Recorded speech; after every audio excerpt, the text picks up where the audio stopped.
has uncovered a loophole that allows accused and convicted American pedophiles to escape justice by moving to Israel. So Ian Lee has been following this for more than a year, and he traveled to Israel for this investigation. He worked with a group that tracks people accused of sex crimes, which estimates dozens of Americans have used this loophole.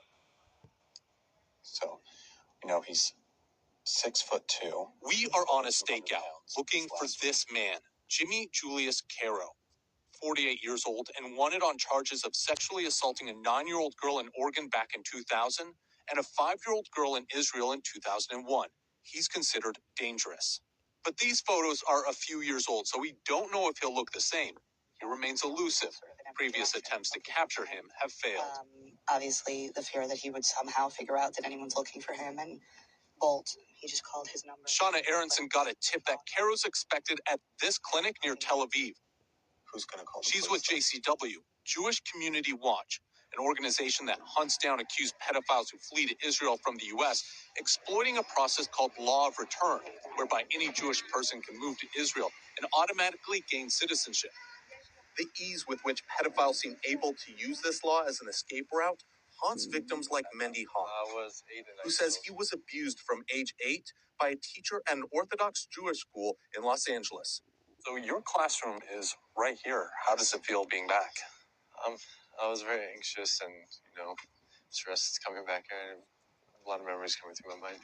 Memories of his alleged abuser, Mordechai Yom Tov, who taught him Hebrew studies when he was just 8 years old. So in the beginning, he would just rub me outside of my pants, and then I would say 3 or 4 months later, he started going in.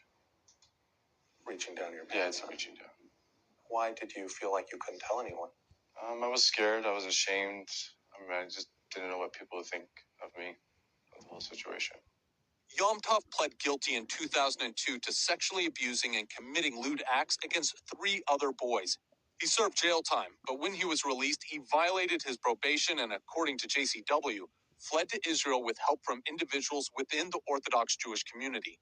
JCW tracked Yom Tov down and confronted him with a hidden camera in Jerusalem, where he admitted to illegally fleeing the United States with help and using a fake passport to enter Israel.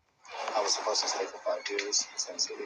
I was supposed to take something outside myself. I was supposed to drive it to this station.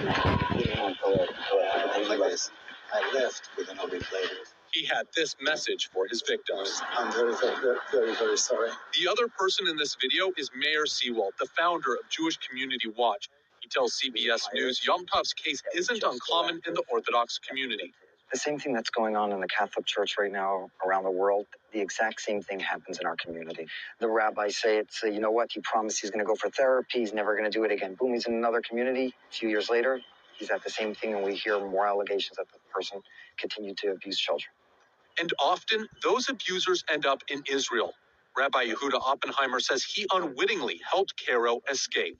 There was nothing that raised any red flags up to the point where he was moving to Israel. Well, I wish I could say that, but unfortunately I can't say that. So he had violated his parole, and now they were looking for him. He said that there was something in the past that happened when he was young, but nothing had ever happened since. I've changed, and I'm a different person now, but you gotta help me.